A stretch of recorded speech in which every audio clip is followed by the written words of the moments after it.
नमस्कार दोस्तों, कंप्यूटर विज्ञान में हर दशक नई नई तकनीकी क्रांतियां लेकर आता है। आज हम बात करने जा रहे हैं क्वांटम कंप्यूटर के बारे में। वह तकनीक की दुनिया में एक ऐतिहासिक बदलाव लाने वाली है। क्वांटम कंप्यूटर एक ऐसा कॉन्सेप्ट है जो न केवल विज्ञान और प्रौद्योगिकी के क्षेत्र में क्रांति ला रही है, बल्कि हमारे जीवन को गहराई से प्रभावित करने की क्षमता भी रखती है। पारंपरिक कंप्यूटर जिन्हें आप रोजाना इस्तेमाल करते हैं, क्लासिकल लॉजिक पर काम करते हैं, लेकिन क्वांटम कंप्यूटर इससे बिल्कुल अलग हैं। ये क्वांटम फिजिक्स के सिद्धांतों का उपयोग करते हैं, जिससे ये ऐसे कॉम्प्लेक्स टास्क कर सकते हैं जो आज के सबसे तेज सुपर कंप्यूटरों के लिए भी असंभव है। इस वीडियो में हम आपको क्वांटम कंप्यूटर के हर पहलू को आसान और विस्तार से समझाएंगे। ये वीडियो आपके लिए इस उभरती हुई तकनीक की गहराई में जाने का एक सटीक और विस्तृत मार्गदर्शक साबित होगा। तो चलिए जानते हैं इस अद्भुत तकनीक के बारे में और समझते हैं कि यह कैसे हमारे भविष्य को बदलने की ताकत रखती है। क्वांटम कंप्यूटर क्या है? क्वांटम कंप्यूटर एक ऐसा कंप्यूटर है जो सामान्य कंप्यूटर से बिल्कुल अलग तरीके से काम करता है। यह क्वांटम फिजिक्स के सिद्धांतों का इस्तेमाल करता है। क्वांटम फिजिक्स वह विज्ञान है जो बहुत छोटे कणों जैसे एटम और इलेक्ट्रॉन्स के व्यवहार को समझाती है। उदाहरण के लिए, अगर आपको एक विशाल पुस्तकालय से एक किताब ढूंढनी हो, तो एक सामान्य कंप्यूटर एक एक करके सभी किताबों को चेक करता है, लेकिन एक क्वांटम कंप्यूटर ऐसा नहीं करेगा। वह एक साथ कई किताबों को चेक कर सकता है, जिससे उसे किताब जल्दी मिल जाएगी। क्वांटम कंप्यूटर और पारंपरिक कंप्यूटर में क्या अंतर है? क्वांटम कंप्यूटर जो सामान्य कंप्यूटर से बहुत अलग है। सामान्य कंप्यूटर जैसे कि आपके लैपटॉप या मोबाइल बाइनरी सिस्टम पर काम करते हैं, यानी यह 0 और 1 बिट के रूप में डेटा को प्रोसेस करते हैं। लेकिन क्वांटम कंप्यूटर इनसे बहुत अलग है। यह क्यूबिट नाम के छोटे छोटे यूनिट्स का इस्तेमाल करता है। क्यूबिट की खास बात यह है कि यह 0 और 1 दोनों स्थितियों में एक साथ हो सकते हैं, जिसे सुपरपोजिशन कहते हैं। इससे क्वांटम कंप्यूटर को एक बार में बहुत सारी जानकारी प्रोसेस करने की क्षमता मिलती है। इसके अलावा क्वांटम कंप्यूटर में एंटेंगलमेंट नाम की भी एक और खासियत होती है, जिससे क्यूबिट एक दूसरे से जुड़कर काम करते हैं और किसी एक क्यूबिट का स्टेट बदलने से दूसरे क्यूबिट का स्टेट भी बदल सकता है, भले ही वे एक दूसरे से दूर हों। इसलिए क्वांटम कंप्यूटर बहुत तेजी से और ज्यादा जानकारी को एक साथ प्रोसेस कर सकता है और ऐसे काम कर सकता है जो सामान्य कंप्यूटर से संभव नहीं होते। क्वांटम बिट्स या क्यूबिट्स। क्वांटम बिट्स एक नई तरह की बिट्स होती है जो पारंपरिक कंप्यूटर के बाइनरी बिट्स 0 या 1 से अलग होती हैं। साधारण कंप्यूटर में डेटा को 0 और 1 की 2 स्थितियों में से एक में रखा जाता है, लेकिन क्वांटम कंप्यूटर में क्यूबिट्स का उपयोग किया जाता है जो एक साथ 0 और 1 दोनों स्थितियों में रह सकते हैं। इसे सुपरपोजिशन कहा जाता है। आइए इसे साधारण भाषा में समझते हैं। पारंपरिक बिट्स 0 या 1 साधारण कंप्यूटर में डेटा 0 या 1 के रूप में स्टोर होता है, जैसे एक बटन का दबा होना या न दबा होना। यह सिर्फ 2 विकल्पों में से एक होता है। क्यूबिट्स की विशेषताएं। सुपरपोजिशन। क्यूबिट्स एक समय में दोनों स्थितियों में रह सकते हैं, यानी 0 और 1 दोनों को एक साथ समय में रख सकते हैं। इसे सुपरपोजिशन कहा जाता है। उदाहरण के लिए, अगर हम एक क्यूबिट को किसी स्थिति में रखें, तो वह साइमल्टेनियसली 0 और 1 दोनों हो सकता है। जैसे आप एक सिक्का उछालते हैं, तो वह हवा में होते हुए हेड और टेल दोनों हो सकता है, लेकिन जब तक वह जमीन पर नहीं गिरता, तब तक वह दोनों स्थिति में होता है। जब वह गिरता है तो सिर्फ एक स्थिति हेड और टेल चुनता है। एंटेंगलमेंट। क्यूबिट्स के बीच एक और खास जुड़ाव होता है, जिसे एंटेंगलमेंट कहते हैं। इसका मतलब है कि 2 क्यूबिट्स आपस में इस तरह जुड़े होते हैं कि एक का हाल दूसरा भी तय करता है, चाहे वे कितनी दूर क्यों न हो।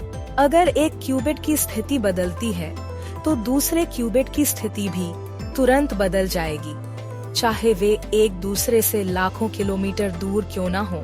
इंटरफेरेंस। क्यूबिट्स की सुपरपोजिशन की वजह से जब हम उनके साथ गणना करते हैं तो वे एक दूसरे को प्रभावित कर सकते हैं और कुछ संभावनाओं को मजबूत कर सकते हैं, जबकि दूसरों को कमजोर कर सकते हैं। इसे गणना में अधिक सटीकता प्राप्त करने के लिए उपयोग किया जाता है। क्वांटम गेट्स और क्वांटम सर्किट क्या होते हैं? क्वांटम सर्किट के बारे में समझना थोड़ा मुश्किल हो सकता है, लेकिन अगर इसे आसान भाषा में समझें, क्वांटम गेट्स कंप्यूटर के एक तरह के छोटे छोटे ऑपरेशंस होते हैं जो क्वांटम बिट्स या क्यूबिट्स पर काम करते हैं। क्वांटम गेट्स का काम क्यूबिट्स पर बदलाव लाना होता है, जैसे हैडमर्ड गेट। यह गेट क्यूबिट को 0 और 1 की स्थिति में से एक सुपरपोजिशन में बदलता है। पॉलीएक्स गेट, यह क्यूबिट के 0 और 1 की स्थिति को बदल देता है, जैसे एक स्विच की तरह। CNOT गेट, यह एक प्रकार का कंट्रोल गेट है जो एक क्यूबिट के आधार पर दूसरे क्यूबिट को बदलता है। क्वांटम गेट्स एक तरह से ऑपरेशंस या निर्देश होते हैं जो क्यूबिट्स पर काम करके डेटा प्रोसेसिंग करते हैं। क्वांटम सर्किट एक कॉम्बिनेशन होता है क्वांटम गेट्स का, जिसे हम क्वांटम कंप्यूटर में काम करने के लिए एक निश्चित क्रम में लगाते हैं। इसे समझने के लिए, जैसे आप किसी इलेक्ट्रॉनिक सर्किट में ट्रांजिस्टर या रेजिस्टर लगाते हैं, वैसे ही क्वांटम कंप्यूटर में क्यूबिट्स पर ऑपरेशन करने के लिए गेट्स का उपयोग करते हैं। क्वांटम सर्किट में एक से ज्यादा क्यूबिट्स होते हैं और इन क्यूबिट्स पर विभिन्न गेट्स लगाए जाते हैं ताकि हम एक समस्या को हल कर सकें। इसे हम एक क्वांटम एल्गोरिदम के रूप में सोच सकते हैं, जिसमें क्वांटम गेट्स और क्यूबिट्स का एक खास तरीका होता है काम करने का। उदाहरण, एक साधारण क्वांटम सर्किट में क्यूबिट्स होते हैं और उन पर अलग अलग गेट्स लगाए जाते हैं, जैसे एक क्यूबिट को हादमार गेट से डालकर सुपरपोजिशन में लाना, फिर CNOT गेट से दूसरे क्यूबिट पर इंटरेक्शन करना। इस तरह से क्वांटम सर्किट का निर्माण होता है जो विशिष्ट क्वांटम कार्य को पूरा करता है। क्वांटम गेट्स, ये छोटे ऑपरेशंस होते हैं जो क्यूबिट्स पर काम करके उन्हें बदलते हैं। क्वांटम सर्किट, ये गेट्स का एक सेट होता है जो मिलकर किसी क्वांटम कार्य को पूरा करते हैं। तो जब हम क्वांटम कंप्यूटर में किसी प्रॉब्लम को हल करते हैं तो हम एक क्वांटम सर्किट डिजाइन करते हैं जिसमें कई गेट्स का इस्तेमाल होता है। क्वांटम कंप्यूटर कैसे काम करता है? क्वांटम कंप्यूटर क्यूबिट्स, सुपरपोजिशन और एंटेंगलमेंट का उपयोग कर गणनाएं करता है। जानकारी क्यूबिट्स में डाली जाती है। क्वांटम गेट्स और सर्किट के माध्यम से गणना होती है। मापन प्रक्रिया के बाद परिणाम मिलता है। क्वांटम कंप्यूटरों के विभिन्न प्रकार होते हैं। आम भाषा में समझने के लिए हम इसे कुछ प्रमुख श्रेणियों में बांट सकते हैं। 1. प्रोसेसिंग तकनीक के आधार पर क्यूबिट आधारित क्वांटम कंप्यूटर। ये कंप्यूटर क्यूबिट का उपयोग करते हैं जो सामान्य बिट से अलग होते हैं। क्यूबिट एक समय में 0 और 1 दोनों स्थिति में हो सकते हैं। इसे सुपरपोजिशन कहा जाता है। टोरसी आधारित क्वांटम कंप्यूटर, इसमें क्वांटम बिट्स का उपयोग करने के अलावा और भी कई नई तकनीकों का उपयोग किया जाता है जिनसे सुपरपोजिशन और क्वांटम इंटरफेरेंस में मदद मिलती है। 2. क्वांटम कंप्यूटर के हार्डवेयर के आधार पर सुपरकंडक्टर क्यूबिट्स। इनमें क्यूबिट्स को सुपरकंडक्टर सामग्री में उत्पन्न किया जाता है। ये क्यूबिट्स कम तापमान पर काम करते हैं और इनका उपयोग बड़े पैमाने पर होता है। आयन ट्रैपिंग क्वांटम कंप्यूटर, इसमें आयनों को इलेक्ट्रोमैग्नेटिक फील्ड्स द्वारा ट्रैप किया जाता है। इन आयनों का क्वांटम राज्य नियंत्रित करके गणनाएं की जाती हैं। फोटोनिक क्वांटम कंप्यूटर, इसमें प्रकाश के कण फोटोन का उपयोग किया जाता है। इनका उपयोग अधिक तेज और ऊर्जा प्रभावी कंप्यूटर बनाने में हो सकता है। क्वांटम कंप्यूटर के उद्देश्य के आधार पर यूनिवर्सल क्वांटम कंप्यूटर, ये कंप्यूटर किसी भी प्रकार के गणनाओं के लिए उपयोग किए जा सकते हैं, यानी ये सॉफ्टवेयर को चलाने के लिए सक्षम होते हैं। क्वांटम सिम्युलेटर, ये विशेष गणनाओं और वैज्ञानिक प्रयोगों के लिए डिजाइन किए गए होते हैं, जैसे किसी पदार्थ की गुणात्मक विशेषताएं या रासायनिक प्रतिक्रियाएं। क्वांटम कंप्यूटर के विकास के आधार पर नैसर्गिक कंप्यूटर, ये क्वांटम कंप्यूटर कुछ छोटे और सरल समस्याओं को हल कर सकते हैं, लेकिन इनकी क्षमता सीमित होती है। ये तकनीकी प्रगति में अभी भी मंथन कर रही है। शुद्ध क्वांटम कंप्यूटर, ये भविष्य के क्वांटम कंप्यूटर हैं जिनकी क्षमता बहुत अधिक होगी और ये बड़े जटिल समस्याओं को हल करने में सक्षम होंगे।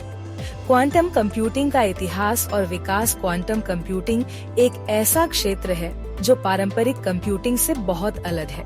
यह क्वांटम यांत्रिकी के सिद्धांतों पर आधारित है, जो विशेष रूप से सूक्ष्म कणों जैसे इलेक्ट्रॉन्स और फोटॉन्स के व्यवहार का अध्ययन करता है। इस क्षेत्र का इतिहास और विकास विभिन्न प्रमुख घटनाओं और वैज्ञानिक योगदानों से जुड़ा हुआ है। क्वांटम यांत्रिकी का जन्म। क्वांटम कंप्यूटिंग की नींव 20वीं सदी की शुरुआत में रखी गई थी, जब वैज्ञानिकों ने क्वांटम यांत्रिकी के सिद्धांतों का विकास करना शुरू किया। 1900 में मैक्स प्लांक ने अपने शोध में यह बताया कि ऊर्जा की मात्रा निरंतर होती है, जिसे उन्होंने क्वांटा कहा। अल्बर्ट आइंस्टीन ने 1905 में फोटोइलेक्ट्रिक प्रभाव पर अपने शोध से यह सिद्ध किया कि प्रकाश क्वांटा के रूप में आता है, जिसे फोटॉन कहा जाता है। 1920 के दशक में नील्स बोहर और वेर्नर हाइसेनबर्ग जैसे वैज्ञानिकों ने परमाणु संरचना और कणों के व्यवहार पर अध्ययन किया और क्वांटम सिद्धांत को मजबूत किया। क्वांटम कंप्यूटिंग की अवधारणा का प्रारंभ 1980 के दशक में क्वांटम यांत्रिकी के सिद्धांतों को कंप्यूटिंग में लागू करने की संभावना पर विचार किया गया। रिचर्ड फेynman ने पहली बार यह प्रस्तावित किया कि यदि हम एक कंप्यूटर बनाने का प्रयास करें जो क्वांटम तंत्र के सिद्धांतों का पालन करता हो, तो पारंपरिक कंप्यूटरों के मुकाबले यह अधिक सक्षम होगा। उन्होंने यह बताया कि क्वांटम कंप्यूटर पारंपरिक कंप्यूटरों के मुकाबले कुछ गणनाएं तेजी से कर सकते हैं। डेविड डॉइच 1985 ने यह सिद्धांत प्रस्तुत किया कि क्वांटम कंप्यूटर सिद्धांत रूप में सामान्य कंप्यूटरों से अधिक शक्तिशाली हो सकते हैं। उनका काम डॉइच गेट पर आधारित था, जो एक क्वांटम तार्किक द्वार था। क्वांटम एल्गोरिदम और विकास। 1990 के दशक में क्वांटम कंप्यूटिंग में महत्वपूर्ण प्रगति हुई। पीटर शोर 1994 ने शोर्स एल्गोरिदम प्रस्तुत किया, जो यह दिखाता है कि एक क्वांटम कंप्यूटर बड़ी संख्याओं का गुणनखंड फैक्टरिंग एक्सपोनेंशियली तेजी से कर सकता है, जबकि पारंपरिक कंप्यूटरों को इस कार्य में भारी समय लगता है। यह एल्गोरिदम खास तौर पर क्रिप्टोग्राफी के लिए महत्वपूर्ण था। लव ग्रोवर 1996 ने ग्रोवर्स एल्गोरिदम प्रस्तुत किया, जो असंरचित डेटाबेस में खोज को चौगुना तेज करता है। क्वांटम कंप्यूटरों का निर्माण। 2000 के दशक में क्वांटम कंप्यूटरों के प्रायोगिक निर्माण की दिशा में कुछ कदम उठाए गए। 2001 में IBM और स्टैनफोर्ड यूनिवर्सिटी ने मिलकर क्वांटम कंप्यूटर बनाया। डीवे सिस्टम्स ने 2007 में एक 128 क्यूबिट क्वांटम कंप्यूटर प्रस्तुत किया। हालांकि इस पर विवाद था कि क्या यह सही मायने में क्वांटम कंप्यूटिंग है या नहीं। क्वांटम कंप्यूटिंग ने 2010 के दशक से लेकर 2024 तक बहुत तेजी से प्रगति की है। इस दौरान तकनीक, शोध और व्यावसायिक उपयोग के कई नए रास्ते खुले। यह तकनीक परंपरागत कंप्यूटरों की तुलना में कहीं ज्यादा तेज और प्रभावी है। आइए इसे सरल भाषा में समझते हैं। इस दौर में IBM, गूगल, माइक्रोसॉफ्ट और इंटेल जैसी बड़ी कंपनियों ने क्वांटम कंप्यूटर बनाने पर काम शुरू किया। IBM ने 2011 में अपनी पहली क्वांटम डिवाइस बनाई और 2016 में IBM Q नाम की क्वांटम कंप्यूटिंग सेवा शुरू की। गूगल ने 2019 में सिकामोर नाम का प्रोसेसर बनाया, जिसने क्वांटम सुप्रीमेसी हासिल की। इसका मतलब है कि यह कंप्यूटर कुछ समस्याओं को सुपर कंप्यूटर से भी तेजी से हल कर सकता है। क्वांटम एल्गोरिदम और सॉफ्टवेयर। क्वांटम कंप्यूटर के लिए विशेष प्रोग्राम और एल्गोरिदम बनाए गए। शोर्स एल्गोरिदम और ग्रोवर्स एल्गोरिदम जैसे तकनीकों पर रिसर्च हुआ। माइक्रोसॉफ्ट ने Q# नाम की प्रोग्रामिंग भाषा बनाई, जिससे क्वांटम कंप्यूटर के लिए कोड लिखना आसान हो गया। क्वांटम संचार और सुरक्षा। डेटा को सुरक्षित रखने के लिए क्वांटम एन्क्रिप्शन तकनीकों पर काम हुआ। 2016 में चीन ने क्वेस्ट नाम का एक उपग्रह लॉन्च किया, जिसने अंतरिक्ष में क्वांटम संचार का सफल परीक्षण किया। अधिक शक्तिशाली क्वांटम कंप्यूटर। IBM और गूगल ने 50 से 100 क्यूबिट्स वाले क्वांटम प्रोसेसर बनाए, जो पहले के कंप्यूटरों से ज्यादा तेज और स्थिर थे। हनीवेल और आयोंक ने ट्रैप्ड आयन तकनीक पर आधारित क्वांटम कंप्यूटर बनाए, जो नई दिशा में बढ़ने का संकेत है। गूगल ने अपनी विलो क्वांटम चिप लॉन्च की, जिसे सिकामोर प्रोसेसर का एक उन्नत संस्करण कह सकते हैं। विलो में 105 क्यूबिट्स हैं, जो इसे बड़े और जटिल कार्यों को हल करने में सक्षम बनाते हैं। ये चिप मुख्य रूप से दवा अनुसंधान, जलवायु परिवर्तन मॉडलिंग और आर्टिफिशियल इंटेलिजेंस में नई संभावनाएं खोलने के लिए डिजाइन की गई है। व्यावसायिक उपयोग में बढ़त दवा निर्माण, सामग्री विज्ञान और वित्तीय मॉडलिंग जैसे क्षेत्रों में क्वांटम कंप्यूटर का उपयोग बढ़ा। JP Morgan Chase, Volkswagen, DHL जैसी कंपनियों ने क्वांटम कंप्यूटिंग के पायलट प्रोजेक्ट शुरू किए। क्वांटम नेटवर्किंग डेटा को तेज और सुरक्षित तरीके से साझा करने के लिए क्वांटम नेटवर्किंग पर काम तेज हो गया। चीन, यूरोप और अमेरिका में क्वांटम इंटरनेट विकसित करने की कोशिशें जारी हैं। आने वाले समय में क्वांटम कंप्यूटर क्लासिकल कंप्यूटर से भी ज्यादा उपयोगी और व्यापक हो सकते हैं। कुल मिलाकर क्वांटम कंप्यूटिंग विज्ञान और तकनीक की दुनिया में एक बड़ी क्रांति लेकर आ रही है।